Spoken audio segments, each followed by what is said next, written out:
யாரு எதை சொல்றதுன்னு ஒரு விவஸ்தை இல்லையா? திமுகவினுடைய தேர்தல் அறிக்கையே ஒரு ஈயடிச்சான் காப்பி தான். ஒரு ஸ்லோகனை கூட நீங்க மத்திய அரசை பார்த்து நரேந்திர மோடி அவர்களை பார்த்து காப்பி அடிச்சுட்டு ஈயடிச்சான் காப்பி அடிச்சுட்டு நீங்க எல்லாம் காப்பி அடிக்கிறத பத்தி பேசலாமா? எம்ஜிஆருடைய பிறந்த நாள் முன்னிட்டு அதிமுகவுடைய பொதுச் செயலாளர் அண்ணன் எடப்பாடியார் அவர்கள் ஒரு தேர்தல் அறிக்கையை வெளியிட்டாரு. அதுல உரிமை தொகையாக அனைத்து பெண்களுக்குமே மாதம் 2000 ரூபாய் கொடுக்க முடியும் அப்படின்னு ஒரு அறிக்கையை கொடுத்திருக்காரு. அது உண்மையிலே வரவேற்கத்தக்க அறிக்கை தான். ஆனா அதற்கு பதிலளிக்கும் போது திமுகவினுடைய சட்ட அமைச்சர் அண்ணன் ரகுபதி அவர்கள் வழக்கம் போல இது திமுகவினுடைய தேர்தல் அறிக்கையை ஈயடிச்சான் காப்பி அடிச்சு வச்சிருக்காரு அப்படின்னு. யாரு எதை சொல்றதுன்னு ஒரு விவஸ்தை இல்லையா? திமுகவினுடைய தேர்தல் அறிக்கையே ஒரு ஈயடிச்சான் காப்பி தான். குறிப்பா மத்திய பிரதேசத்துல 2023 ஜூன் மாசமே அறிவிச்ச 3 மாசத்துல தகுதியான மகளிர்கள் யாருன்னு கண்டுபிடிச்சு 1,25,00,000 மகளிருக்கு அன்பு சகோதரி அப்படின்னு ஒரு திட்டம், லாட்லி பெஹன் யோஜனா, அந்த திட்டத்தின் மூலமாக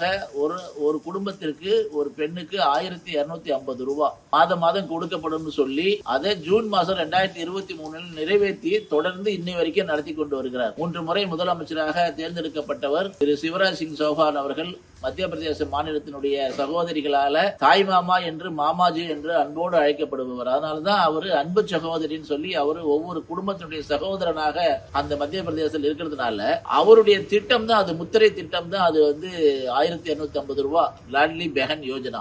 அதை ஜூன் மாசத்துல இருந்து அவர் அறிமுகப்படுத்தினார். ஜூன் 2023 அதை காப்பி அடிச்சுட்டு அதை ஈயடிச்சாங்க காப்பி அடிச்சுட்டு அது கூட அனைத்து மகளிருக்கும்னு சொல்லிட்டு அதுல வேற தகுதியான மகளிர்னு சொல்லி 2.5 கோடி பேருக்கு சொல்றேன்னு சொல்லிட்டு அது 1,20,00,000 பேருக்கு கொடுத்துட்டு எல்லா பம்மாத்து வேலையும் செய்துட்டு தேர்தல் அறிக்கையை பத்தி மத்தவங்களை பார்த்து ஈயடிச்சாங்க காப்பின்னு சொல்றதுக்கு அண்ணன் ரகுபதிக்கு என்னதான் அவ்வளவு தைரியம் வந்ததுன்னு தெரியல. ஏன்னா அவர்களுடைய அனைத்து அரசியலுமே ஈயடிச்சாங்க காப்பி தான். குறிப்பாக நம்மளுடைய இன்னைக்கு கூட ஒரு விளம்பரம் வருது. அந்த விளம்பரத்துல கடைசியா எல்லோருக்கும் எல்லாம் அப்படின்னு முதலமைச்சர் அண்ணன் மு.க. ஸ்டாலின் அவர் சொல்றது மாதிரி வருது.